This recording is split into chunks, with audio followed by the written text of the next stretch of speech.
ওইখানে আমরা যাইতেছি। তো গাইস আজকে 14 ফেব্রুয়ারি, তো নাইমা পড়ছি রিক্সা থেকে নাইমা, এখন আমরা একটু আসতেছি।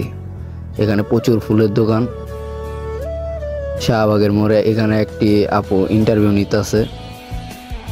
তো গাইস এখানে মনে হইতেছে আমি খালি সিঙ্গেল, আর সবাই এলো দুজন ডাবল ডাবল আছে, সবাই কাপড়রা সব আছে এখানে।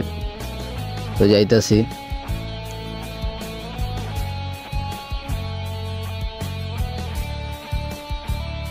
তো গাইস একটা ফুলের দোকানের সামনে আয়া বললাম, আয়া বড় ভাই বলে একটা ফুল কিনবে, তার জন্য দামাদামি করতেছে। সে এখন গার্লফ্রেন্ড খুঁজবে, সেও একজন সিঙ্গেল ভাই, গার্লফ্রেন্ড খুঁজতেছে।